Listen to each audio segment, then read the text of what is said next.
올려드리시기 바랍니다. 좀 말씀의 제목을 한번 읽어보겠습니다. 시작. 감사 믿음의 가장 깊은 고백. 예, 감사 믿음의 가장 깊은 고백. 감사는 우리가 평생을 우리는 주님께 감사를 하면서 살아야 합니다. 그런데 감사에 대한 설교를 우리가 자주 안 하죠. 그죠? 맥주 감사주의, 추수 감사주의. 그러고 어쩌다가 기분 좋으면 한번, 그죠? 그런데 감사하는 마음을 우리는 다 가지고 있습니다. 하나님께. 제가 재작년 이맘때쯤 됐을 겁니다. 제가 이제 손녀딸 김지우가 있습니다. 손녀딸 김지우가 어린이집을 다니고 있는데, 그때 자기 엄마가 이제 급한 볼일이 있어가지고 애를 하원을 못 시키니까 어린이집에 가서 하원을 좀 시켜달라 그래가지고 저와 제 집사람이 이렇게 아이를 하원시켜가지고 또 집에는 그 애가 좀 몸이 건강해서 그런지 집에는 그냥 안 들어가려고 그래요. 그래가지고 항상 운동을 시키든지 해야 됩니다. 그래서 바깥에 바람을 쉬어러 간다고 뒷자리에 제가 앉아가지고 아이를 갖다가 안전벨트로 채워가지고 이렇게 가는데 어린이집에서 4시쯤 돼서 하원을 했으니까 배가 안 고프겠습니까? 그래서 먹을 걸 가지고 준비를 해가지고 왔습니다. 할아버지 닮아서 땅콩을 좋아해요. 땅콩을 주고 또 고구마 삶은 걸 가지고 조금씩 떼서 먹이고 물도 먹이고 했습니다. 그래서 먹이고 이제 생각 없이 다 이렇게 간다고 하는데 지우가 이러는 거예요. 고마워요 할아버지 이런 말 하는 거예요. 말도 제대로 할 줄 모르는데 고마워요 할아버지 그 말을 하는 바람에 그때 참 가슴이 제가 뭉클했습니다. 자기 의지로 직접 이야기하는 걸 제가 처음 들어봤거든요. 그래서 아마 이 기억은 제가 아마 죽을 때까지 기억하고 있을 것 같아요. 그때 손녀딸한테 처음 이런 말을 들어봤기 때문에. 그래서 그런 고맙다는 말을 듣고 그 마음을 제가 하나님 앞에 올려드렸겠죠. 하나님께 감사를 또 드렸습니다.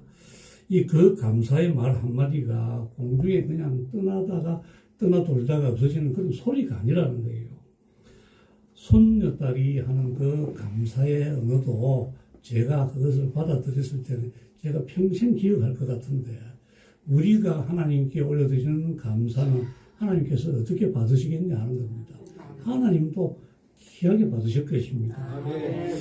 우리 믿는 사람들의 감사의 언어는 하나님의 마음을 움직인다는 거예요. 감사라는 것은 단순한 감정이 아닙니다.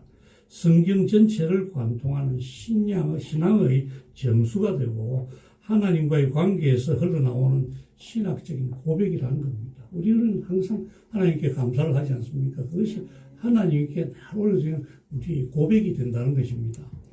자, PPT 화면 하나 보여주세요. 글자가 잘 보이십니까? 예. 보면 은혜하고 감사 이렇게 적혀가 있습니다. 은혜는 헬라어로 카리스라고 그래요. 카리스. 감사는 유카리스티아라고 되어 있습니다. 유카리스티아 명사형으로 그렇습니다. 자, 우리 보면 도표가 있는데 보면 하나님께서 은혜를 베풀어 주시는데 은혜가 인간을 향해서 가고 있습니다. 그죠? 하나님께서 인간에게 은혜를 베풀어 주실 때 그 은혜가 카리스라는 겁니다. 빨간 글씨로 써지가 있습니다. 거기 이제 헬라어로 카리스라고 발음합니다. 그런데 인간 편에서는 하나님께 어떻게 뭘 올려드리요? 감사를 올려드리죠. 감사를 올려드리는데 그것은 유카리스티아라 그럽니다. 그 안에 카리스라는 단어가 들어가 있죠. 그죠? 감사 안에 카리스가 들어가 있단 말입니다. 철자가 조금 다른 게 있습니다. 은혜에 있는 카리스는 그 S자 모양인데 그 감사 안에 들어있는 그 카리스 S 부분은 시그마, 헬라어로 시그마라는 철자로 되어 있습니다. 그것은 S자 발음이 문장의 끝에 오면, 단어의 끝에 오면 저 S자 모양으로 쓰고 중간에 단어가 S자 발음이 오면 시그마라는 단어를 씁니다. 그래서 뜻은 같은 거예요. 그래서 감사라는 것은 하나님의 은혜에 대한 뭐라고요? 응답이요. 응답. 하나님께 드리는 응답이라는 겁니다. 그리고 그 결과는 뭐냐 그러면 하나님께서 우리가 감사를 올려드리면 하나님은 그것을 영광으로 받으시는 거예요. 영광으로 바꾸어서 하나님께서 받으신다는 겁니다. 그래서 하나님이 영광이 받으시려고 하면 우리가 인간의 감사가 있어야 됩니까? 없어야 됩니까? 항상 감사가 있어야 되는 것입니다. 그래서 감사라는 단어를 가지고 거의 카리스라는 그 단어가 들어가 있는 게 또 성찬에 보면 성찬이 유카리스트입니다. 유라는 거, 이 유라는 거, 이 단어는 좋은, 유로지 하면 좋게 말하다니까 찬사를 이야기합니다. 칭찬하는 말, 이거 찬사라 그러거든요. 그러니까 성찬이라는 뜻도 유카리스트, 하나님에 대한 감사가 들어가 있는 그 우리 성찬식 있지 않습니까? 그것도 하나님 그리스도의 구속의 은혜에 대한 감사의 예식이 바로 성찬식인데 그것도 카리스라는 단어가 들어가 있는 거예요. 성찬. 자, 이제 우리가 성경의 이 내용을 가지고 이렇게 제가 도표로 만들어서 설명을 지금 했습니다. 자, 그거 주셔도 좋습니다. 우리가 오늘은 구약과 신약의 각각에서 우리가 감사의 의미가 가장 깊이 드러나는 말씀을 이제 소개를 하게 되었습니다. 우리가 지금 세상을 살아가지만 감사의 언어보다는 불평, 분만이나 원망이 너무나 많습니다. 우리 연일 떠들어대는 그 매스컴에 보면 해다 보면 사건, 사고들 아닙니까? 감사가 어디 있습니까? 어디? 그런데 감사는 우리가 선택이 아니라 인간 실존을 위한 신앙 행위여야 되고 많은 사람들은 그것을 감사라는 것은 감정의 문제라든지 어떤 조건에 따르는 문제로 착각을 하고 있는데 그렇지 않다는 겁니다. 감사는 감정이나 조건이 아니라 관계에서 나와야 된다는 것입니다. 오늘 두 본문에서 두 사람이 등장을 하는데 구약의 하박국 선지자와 신약 시대의 사마리아인 나병 환자의 이야기가 나옵니다. 이 사람들은 환경과 조건이 다른 상황에서 같은 고백을 합니다. 나는 하나님께 감사를 하겠다. 이런 표현을 하고 있습니다. 두 이야기를 통해서 참된 감사의 신학과 믿음의 깊이를 함께 묵상을 해보자는 겁니다. 자, 하박국서 3장 17절, 18절 한번 읽어보시겠습니다. 다시 한번 시작. 이러므로 무화과 나무가 무성하지 못하며 포도나무에 열매가 없으며 감람나무에 소출이 없으며 밭에 먹을 것이 없으며 우리의 양이 없으며 배양 땅에 소가 없을지라도 나는 여호와를 말미암아 즐거워하며 나의 구원의 하나님으로 말미암아 기뻐하리로다. 아멘. 이 하박국 시대는 바빌론이 1차 침입을 했을 그 당시입니다. 그래서 그 강대국이 남유다를 침공했을 상황이니까 굉장히 힘들었던 상황입니다. 경제가 파탄이 나버렸습니다. 백성들이 굶주리고 있습니다. 그래서 17절에 보니까 무화과 나무가 무성하지 못하고 포도나무에 열매가 없으며 감람나무에 소출이 없으며 밭에 먹을 것이 없으며 우리의 양이 없으며 또 외양간에 소가 없다는 겁니다. 전부 다 경제는 엉망이 되어 있다는 겁니다. 전부 생존 기반이 다 무너진 것다 져 있다는 겁니다. 그런데 하박국 선지자는 그 무너진 현실 가운데서도 감사를 지금 노래하고 있는 것입니다. 지금 18절에 나오는 히브리어로 즐거워하리로다는 알루자라 그럽니다. 알루자. 또 기뻐하리로다는 아길라라 그렇습니다. 이것은 우리의 지금 단어처럼 즐거워하리로다, 기뻐하리로다는 어떤 상황이 와도 나는 기뻐하고 즐거워하겠다는 의지적인 결단을 지금 얘기를 하고 있습니다. 그 안에는 감사가 들어있는 것입니다.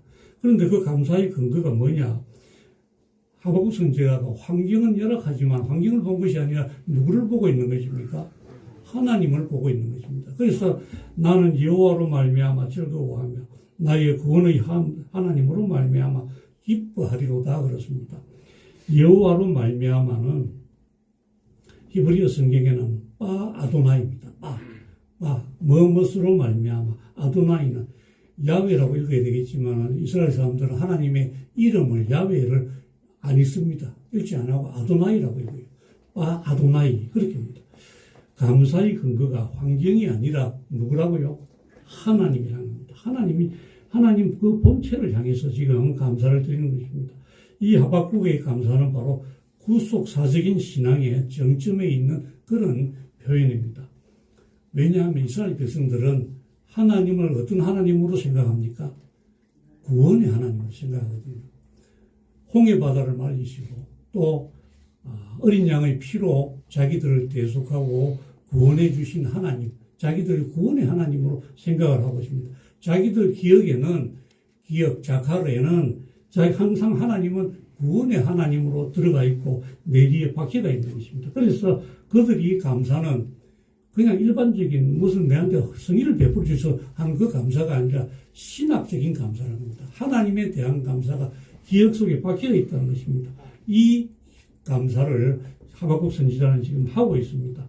아무리 현실이 결핍해도 아무리 힘든 상황에 있어도 구원의 하나님이심에 대해서 그것을 기억하고 감사를 드리고 있는 것입니다. 그러니까 하나님의 존재 자체에 대한 예배의 응답이니까 하나님에 대한 감사는 관계에서 오는 감사가 되는 것입니다. 이것은 모든 것이 다 사라지더라도 하나님 한 분만 계시면 충분하다는 그 신앙에서 나오는 감사고 조건이 없는 감사의 모델이 되고 있는 것입니다. 우리가 경제적으로 어려울 수 있습니다. 건강이 안 좋을 수 있습니다. 아플 수도 있습니다. 우리 자꾸 말이 잘 안 나옵니다. 오늘 제가 너무 감격해서 그렇습니다. 우리 윤희정 권사님 시아버님 지금 나와 계시거든요. 지금 특정한 부분에 암 3기입니다. 그런데 오늘 거의 나오셨어요. 이 부르심은 하나님께서 특별하신 뜻이 있다고 제가 믿습니다. 하나님께서 오늘 특별히 역사를 해 주실 줄로 믿는 것입니다. 이 감사는 하박국이 올려드리는 감사는 이렇게 경제적으로 어렵고 건강이 힘들고 아프고 고통스럽고 교회가 위기 속에 있어도 나는 여호와로 말미암아 즐거워하리라 하는 이 고백, 그것은 하나님만 계시면 나는 얼마든지 온전하다, 하나님만 계시면 충분하다 하는 영적인 전환점을 얘기를 하고 있습니다. 감사의 이유가 하나님이 되어야 된다는 것입니다. 자, 시각장애인 찬송시인인 페니 크로스비라는 여인이 있었습니다. 전부 다 우리 찬송가에 그 찬송시를 갖다 너무나 많이 쓰신 분입니다. 평생에 8,000곡의 찬송시를 썼던 분입니다. 많은 부분들이 우리 성경에서 찬송가로 지금 불려지고 있는데 이분은 시각장애인입니다. 태어날 때 의사가 실수를 해서 시각을 갖다가 시력을 잃어버렸습니다. 그런데 이렇게 고백을 하고 있습니다.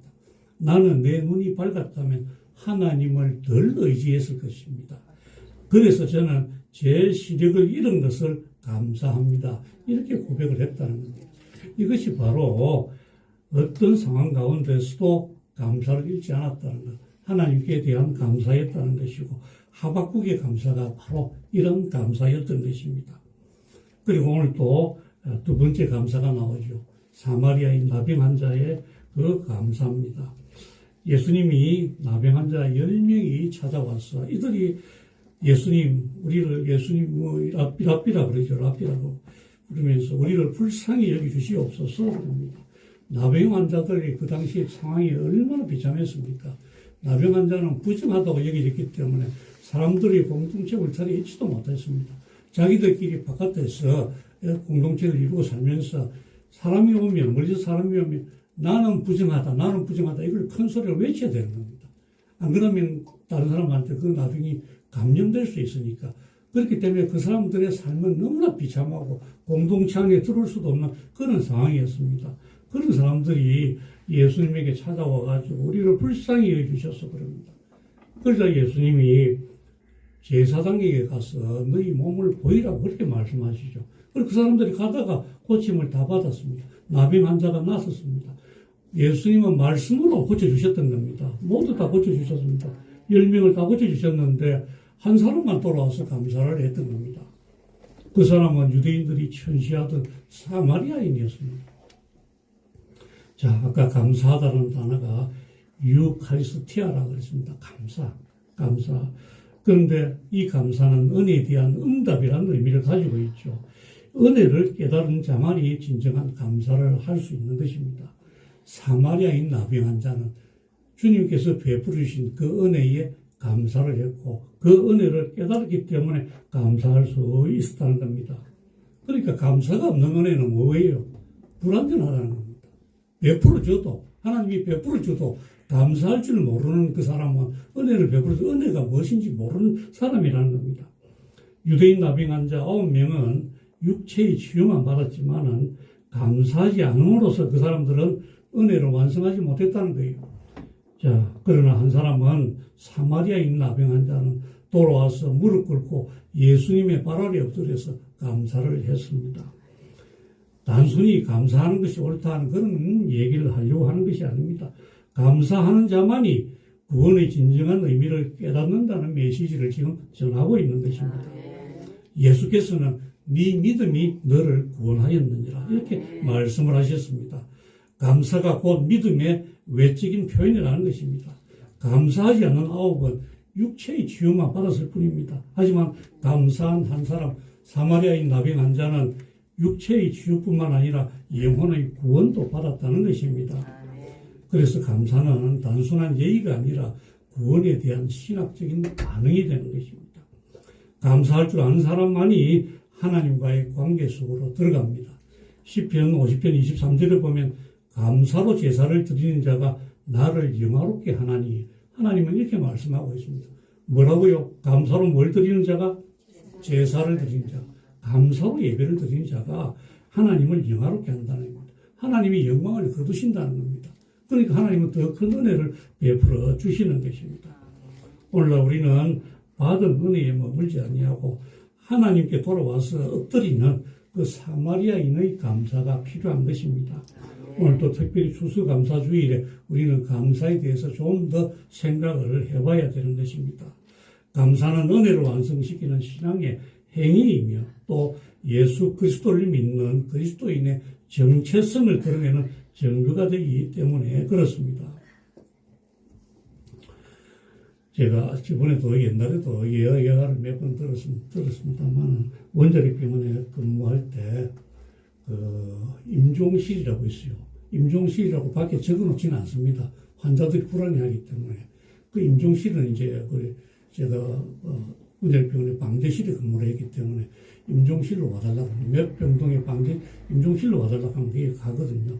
거기서 뭐 정기적인 게 고장이 난 거 있으면 고치고 이렇게 하는데 지금도 생각이 납니다. 참 그 간절한 눈빛을 못 잊는데 한 40대쯤 된 환자가 폐암에 걸려가지고 죽어가고 있어요. 산소호흡기를 메고 있는데 숨을 가쁘게 쉬고 있습니다. 그러면서 그 애절한 눈빛을 가지고 저를 보고 있는 거예요. 그때 그분은 얼마나 살고 싶겠습니까, 그죠?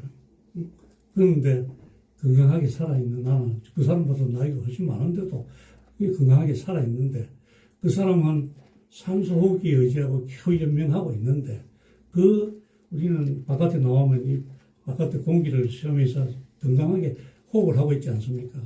여기에 대한 것이 얼마나 감사가 되는지 모릅니다.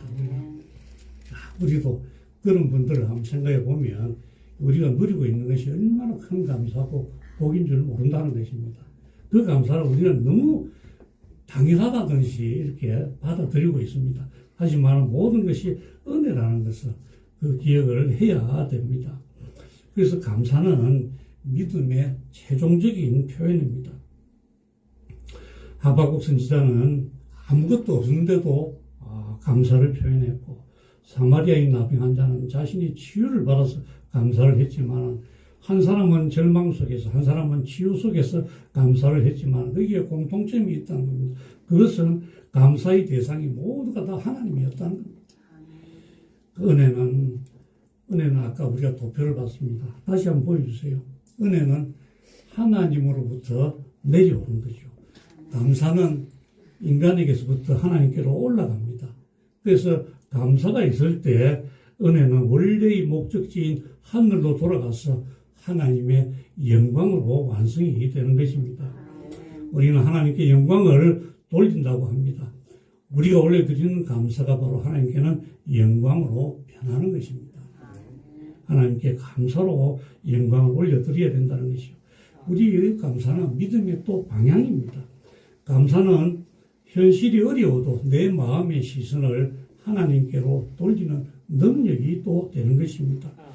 우리 감사는 나를 인도하시고 은혜를 베푸시는 하나님 때문이어야지 내게 베푼 뭔가 조건이 있고 어떤 상황이 좋아졌기 때문에 그렇게 드리는 감사는 안 된다는 겁니다. 하나님 때문에 우리는 무조건 하나님 때문에 하나님이 계심으로 거기에 감사를 드려야 한다는 것입니다.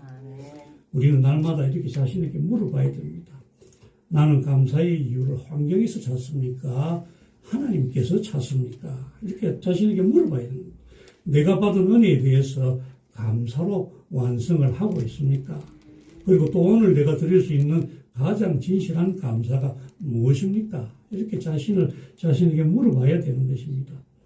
자, 우리 사랑하는 성도 여러분, 우리가 오늘 추수감사주의를 맞이하고 우리 앞에 놓여있는 이 감사의 제목들이 너무나 많이 있습니다.